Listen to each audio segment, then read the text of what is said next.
As a twin father, I just wanted to share what I learned about getting twins to sleep.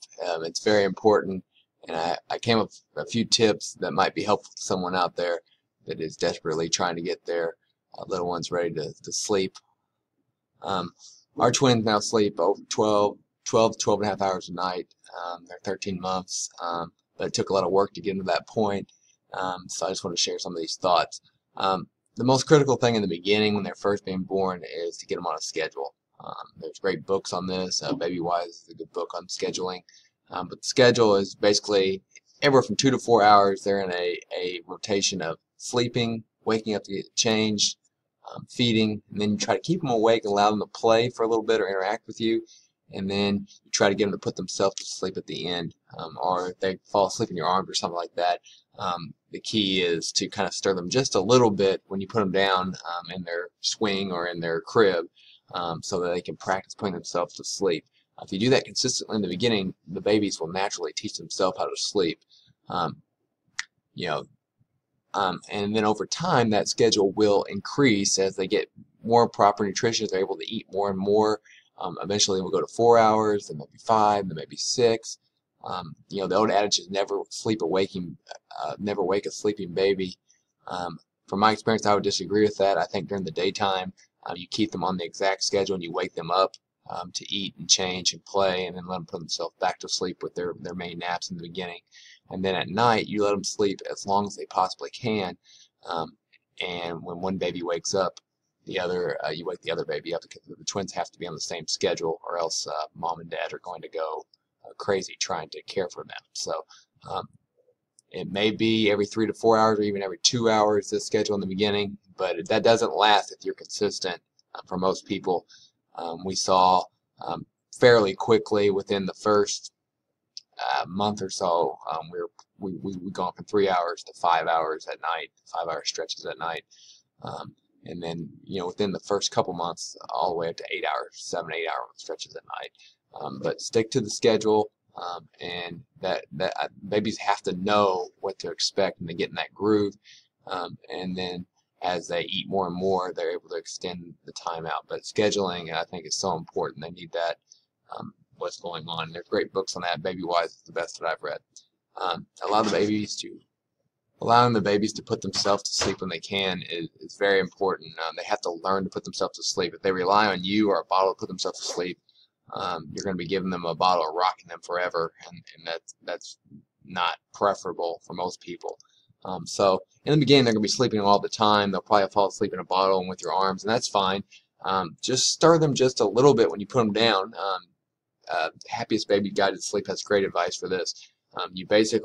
You put them down and you just kind of just stir them just a little bit so their eyes flutter and they'll put themselves back to sleep. Don't stir them too much or they're out crying and things like that, because then you got to start the whole process again.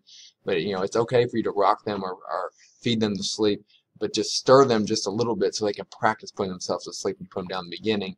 And then as they get older and bigger and develop, they'll be able to put themselves to sleep more easily, and that will be easier on everyone. And of course, this is critical when you have twins, that they be able to put themselves to sleep, because it's hard to rock 2 babies to sleep, etc. It makes things much more difficult. Training the babies between night and day is critical. So sleep training really starts in the morning. As soon as they wake up in the morning, you take your bottle and things. You want to have all the windows open. You have as much natural light entering the home as much as possible. If the weather's good, you might want to take them out to on the porch. Babies can't have direct sunlight, but they can see that indirect sunlight, and allow them to really understand that it's daytime. And then at night, you want to start before you're trying to put them down. Dim the lights as much as possible. Turn the TV. Try to get the blue light off the TV when they're not seeing that, and then make the room as dark as possible.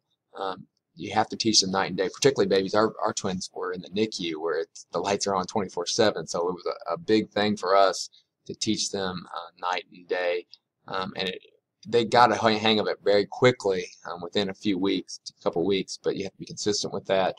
And remember that sleep training starts in the morning, and you want to make your interaction with the babies a really quality during the day. You're really giving them a lot of attention, playing with them, interacting with them, so that at nighttime they're ready to go to sleep. One big misnomer, but you got to get your naps during the day. You know, the babies, the more they sleep, the more they sleep. So don't try to keep your baby up during the day so they'll sleep at night.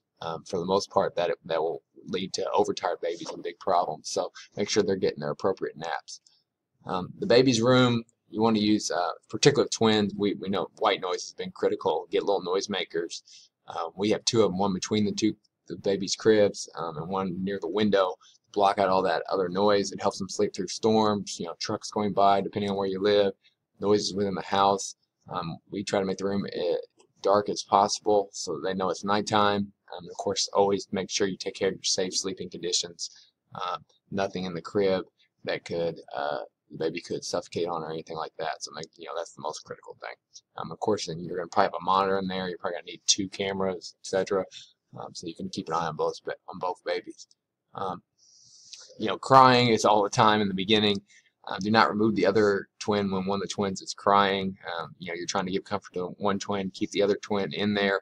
They need to learn to ignore each other's crying so they can sleep through. When one baby cries, the other baby can sleep, or stirs, can sleep through it. Preparation is key, particularly with twins. You want to have all your bottle materials or diaper materials, everything set up at night, because when you're half asleep at 4 in the morning in the beginning, in the first 2, 3, 4 months, you want to have everything in order so you don't make mistakes. And everything goes as efficiently as possible, and that, I think, is a huge key.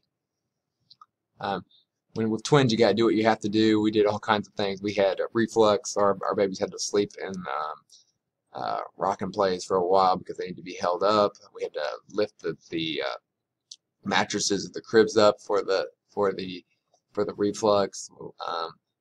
We had passies. They had passies in the NICU, so they were used to passies. The problem was they couldn't put the passies back in, so for a month or so, when they really needed the passies to stay asleep, we had to sleep in the baby's room, and pop passies in was easier than us coming from another room, waking up and letting the babies completely wake up and start crying in the middle of the night. But you do what you have to do in temporary circumstances, and then when it's time to break away from that, you kind of get that feeling like, okay, it's time. We shouldn't be doing this anymore.